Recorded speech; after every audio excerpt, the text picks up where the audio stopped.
Hello बच्चों, नमस्कार। राधे राधे। जय हिंद, वंदे मातरम। स्वागत है आपका अपने यूट्यूब चैनल है देव हिंदी क्लास में। कैसे हैं सभी? उम्मीद है सभी स्वस्थ होंगे, सभी मस्त होंगे। तो आइए चलते हैं बिना समय गवाए अपने टॉपिक की तरफ। और आज बहुत ही बेहतरीन टॉपिक लेकर आए हैं। पिछली क्लास में आपने पढ़ा था अल्प प्राण महाप्राण, दोनों में अंतर भी मैंने बता दिया। आज का टॉपिक रहेगा हमारा अघोष।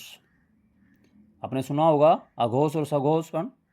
तो आज हम अघोष वर्ण को जानेंगे कि अघोष वर्ण होते क्या हैं, कितने होते हैं और कौन कौन से होते हैं। आज हम उसके बारे में जानेंगे।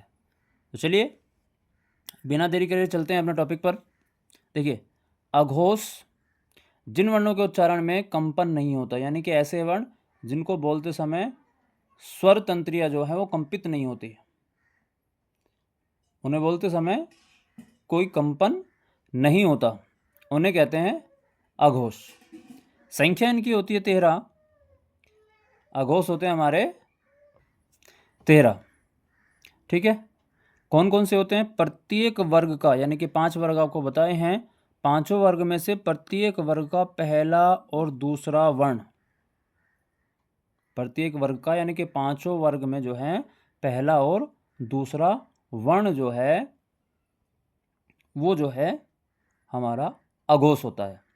ठीक है, पहला और दूसरा वर्ण। देखिए, प्रत्येक वर्ग का पहला दूसरा वर्ण क्या है? ये सब प्रथम वर्ण वर्ग के जो हैं प्रथम वर्ण है और ये द्वितीय वर्ण है।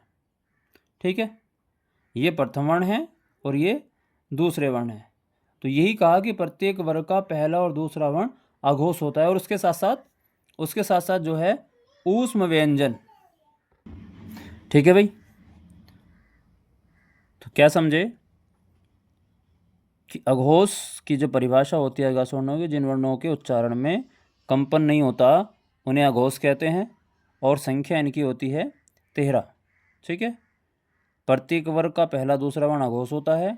ये हमने आपको बताया कि प्रथम वर्ण ये हैं वर्ग के और दूसरे ये हैं। और उसके साथ साथ जो है हमारा ऊष्म व्यंजन, जो शेष है और से, यानी कि ऊष्म व्यंजन 4 होते हैं, है को छोड़ करके बाकी ये 3 ऊष्म व्यंजन जो है ये भी अघोष में ही आते हैं। इस तरीके से हम अघोष को जो है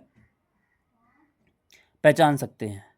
तो अगर एग्ज़ाम में कहीं भी पूछा जाए कि अघोष व्यंजनों की संख्या कितनी होती है, तो आप बताएंगे 13। कौन कौन से होते हैं? तो आप कह सकते हैं कि प्रत्येक वर्ग का पहला और दूसरा वर्ण जो है अघोष होता है। अगर ये इनमें से कहीं भी क्वेश्चन में आपको कोई सा भी वर्ण आपको दिख रहा है तो वो क्या होगा? वो अघोष होगा। उसे आप कह सकते हैं कि ये वर्ण अघोष है, ये जो आप देख रहे हैं। ठीक है, उम्मीद है वीडियो में दी गई जानकारी आपको अच्छी लगी होगी। अगर वीडियो में दी गई जानकारी अच्छी लगी है तो वीडियो को लाइक, चैनल को सब्सक्राइब करें और वीडियो को ज़्यादा से ज़्यादा शेयर करें और एक कमेंट भी ज़रूर कर दिया करें। राधे राधे।